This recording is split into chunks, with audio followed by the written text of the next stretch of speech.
Bonjour. J'ai pensé pendant 30 minutes comment j'allais me présenter, puis je l'ai oublié. Fait que... Juste sortir ma feuille.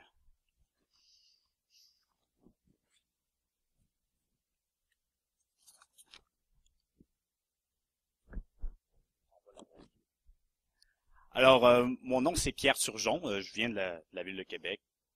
Et je suis leader de jeunesse avec le groupe de Chauveau, une des deux églises qui vient ici vous aider. Et j'ai 19 ans et on m'a demandé de partager mon témoignage. Normalement, je parle longtemps, fait que on m'a dit 5 minutes. Fait que je vais commencer tout de suite. Donc, moi, je suis né dans une famille chrétienne. Puis souvent, je fais les guillemets en même temps parce que je dirais qu'on était une famille chrétienne évangélique non pratiquante.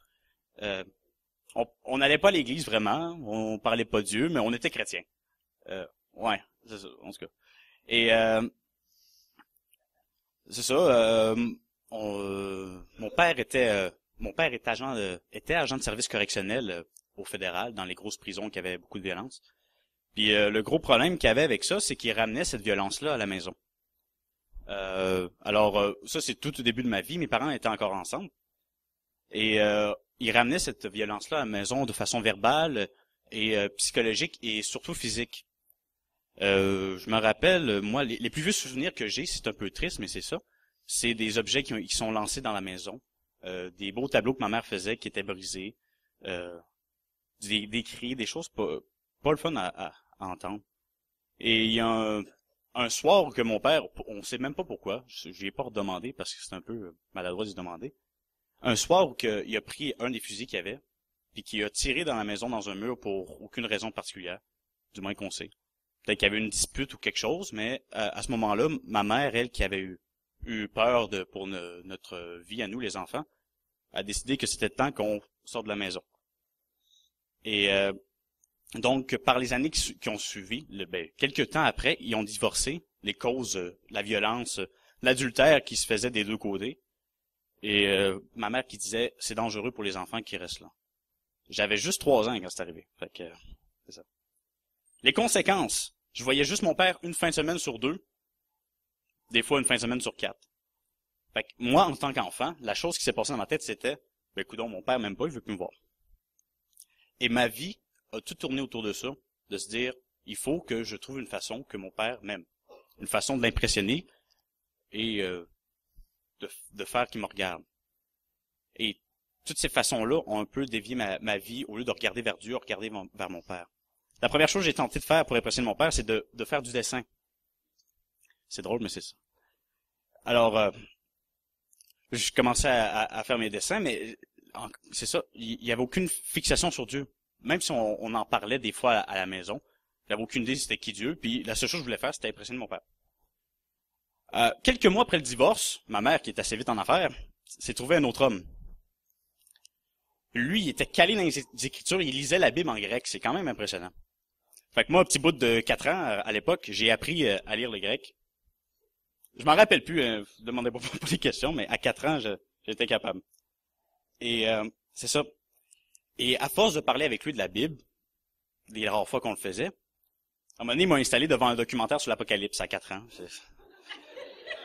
Et c'est exactement ça qui est arrivé. Je regardais ça, puis je voyais c'était très littéral, je voyais les cavaliers là en train de tuer du monde. J'étais comme, oh! Et je me suis dit, ça me tente-tu que ça m'arrive? Fait que c'est à ce moment-là que j'ai décidé de prendre un pas devant Dieu. À 4 ans, c'est jeune, mais Ça fesse dans le dash, un documentaire sur l'Apocalypse. C'est un bon conseil, non? Donc, à 4 ans, j'ai donné ma vie au Seigneur. Au départ, c'était plus parce que j'avais peur de l'enfer. Et par la suite, petit à petit, c'est devenu vraiment une relation personnelle que j'avais Dieu. Mais pendant ces temps-là que je vivais ma vie avec ma mère et avec cet homme-là, de l'autre côté, quand j'allais chez mon père, il y avait vraiment rien qui changeait malgré le fait que j'y faisais des beaux dessins. Euh, on vivait de la violence, j'ai une sœur en passant. Le on, c'est ma sœur. Et de l'abandon. Des fois, on faisait juste de dire, bon, ben, ça me tente pas de vous voir, fait qu'on retournait chez votre mère. Aïe, aïe. Deuxième page. Alors, retournons du côté de ma mère. C'est compliqué, mais c'est ça. Cet homme-là qui lisait la Bible en grec et qui connaissait beaucoup sur la Bible, en fait, on peut dire qu'il c'était un pharisien moderne qui faisait beaucoup de choses, connaissait beaucoup de choses, mais faisait très peu. Il n'y avait aucun fruit dans sa vie. Et les années passaient et il est tombé dans l'alcool et la drogue, qui a rendu le foyer très difficile du côté de ma mère, encore une fois. Moi, à cette époque-là, je rentrais à l'école, puis j'ai fait une découverte. Je suis bon à l'école. Fait que je me suis dit, c'est la façon d'impressionner papa. Si j'y montre mes beaux bulletins à mon père, mon vrai père, peut-être qu'il va dire, hey, buddy, t'es hot. Mais malheureusement, mes beaux 95% changeaient pas grand-chose, puis c'était toujours la même chose. On arrivait à la maison, on se faisait crier après, on savait pas pourquoi, retourne chez ta mère, on savait pas pourquoi, fait qu'on retournait chez maman. Avec les années, là on change. Avec les années, l'homme qui vivait avec ma mère, à force de prendre de l'alcool et la drogue, commençait à développer des maladies mentales assez sévères,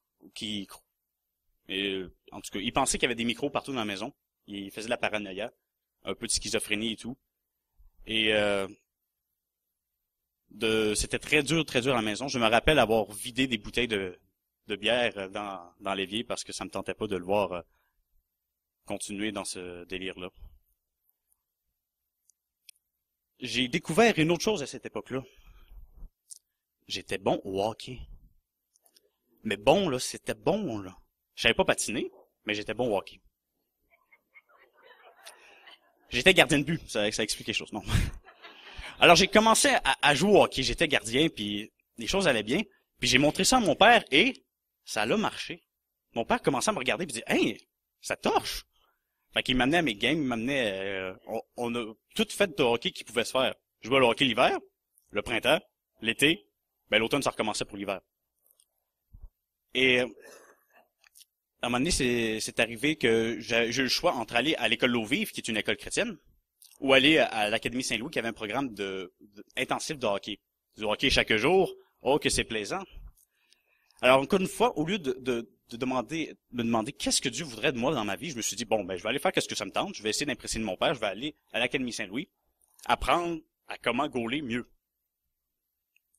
Et à force d'entraînement, 6 jours semaine sur la glace et hors glace, je me suis un peu brisé les genoux.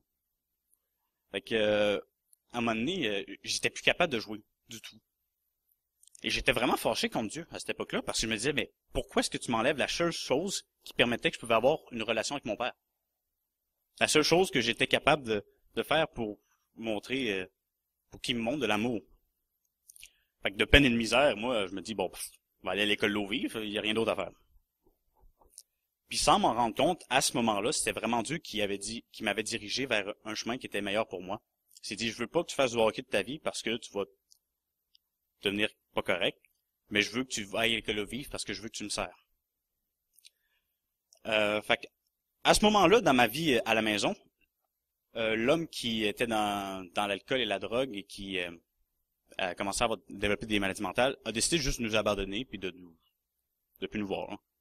Fait que c'était comme la deuxième fois que je perdais mon père, j'étais comme un peu tanné, hein. Rendu là. Mais bon, j'étais rendu à l'école L'Eau-Vive, fait que je pouvais au moins me confier à des amis chrétiens qui m'ont dit, hey, ça te tenterait-tu de venir à notre jeunesse? Moi j'ai fait, ben la jeunesse, je sais même pas c'est quoi. Là. Fait que j'ai dit ok. Puis j'étais allé, puis c'était la dernière journée que Jeff et Tonda étaient à mon église. Après ça, ils partaient. Fait que je me suis dit, même pas, non c'est pas. Mais bon, j'ai commencé à aller à la jeunesse, puis de fil en aiguille, j'ai vu que ça m'intéressait vraiment l'église. J'ai commencé à aller à l'église. Et à un moment donné, il y avait notre pasteur qui était en avant. Je suis content, je peux bouger. Moi. J'étais en avant, puis tous les jeunes s'assoient du même côté dans notre église, à peu près dans ce coin-là. Là. Puis à un moment donné, il est là, il parlait, je me rappelle même plus du sujet, mais il disait, à un moment donné, un d'entre vous devra peut-être prendre la relève et devenir pasteur comme moi. Puis il a pointé dans la salle au hasard, et il m'a pointé, je sais pas pourquoi. Fait que j'ai fait, qu'est-ce que c'est ça? Et il y a plein de choses comme ça qui sont venues. Puis je commençais à prier Dieu, puis je disais, voyons Seigneur, si tu veux que je sois pasteur, ok, mais c'est pas bon. Mais il m'a vraiment montré ça que je devais être pasteur. Fait que j'ai fait, ok, je vais commencer à lire ta Bible d'abord. Fait que j'ai commencé à lire la Bible, puis à un moment donné, je me suis dit, ça parle de partir en mission. Pourquoi personne ne le fait? Fait que je suis retourné voir Jeff, et j'ai dit, Jeff, je veux faire un voyage missionnaire. Il a dit, ok, signe les papiers, j'ai signé les papiers, on est parti. Il y a plus gros processus que ça, mais c'est juste que j'ai pas beaucoup de temps. Et pendant que j'étais en République, on est parti en 2013 en République tchèque et en Slovaquie. Et c'est la première fois que je lisais la Bible au complet rendu là. Pendant l'été, je me levais une heure avant les autres, je lisais la Bible et je clenchais ça parce que je voulais finir. Donc j'ai fini la Bible là. Et ben c'est ça, c'est juste un petit point là. L'année après le voyage jet, je me suis dit, hey, c'est parfait ça, j'ai fait un voyage missionnaire, pourquoi pas en faire un deuxième? Là, j'avais un peu plus de temps pour ramasser de l'argent. Fait que je retournais l'année après en Mongolie. Il y a personne qui va là. Mais moi, oui. Et en Mongolie, quelque chose d'étrange, le Seigneur m'a dit, va à l'école biblique. Je dis, voyons, Seigneur, je viens de payer 3000$ pour partir à l'autre bout du monde. Une scène, là. Puis l'école biblique, ça commence dans 2 mois. Fait que j'ai fait, pas grave, là. Si Dieu le veut, on va y aller, puis les sous vont tomber. Fait que je me suis inscrit à l'école biblique. Je suis parti avec Sarah, en passant. Salut Sarah. En Hongrie, où on a fait la présentation. L'année avant Virginie puis Amélie. Et j'ai eu tous les sous. Je sais pas comment. À un moment donné, ça a tombé que j'avais tous les sous. Revenu de l'école biblique, puis on m'a dit, veux-tu être leader jeunesse à Chauveau? J'ai fait OK. Fait que c'est un peu ça le parcours qui m'a emmené ici. Si je peux simplement partager 2 versets qui m'ont vraiment touché à travers ma vie. Le premier étant dans Psaume, c'est Psaume 32:8. Puis ça dit, je t'instruirai et te montrerai la voie que tu dois suivre. Je te conseillerai, j'aurai le regard sur toi. Je pense que vous pouvez comprendre pourquoi ça m'a touché, là. Mais bon. Et l'autre, mon verset préféré de la Bible, c'est drôle parce que c'est pas long. Là, j'ai mis la version complète du verset, c'est Marc 5:36. Je tourne même trop.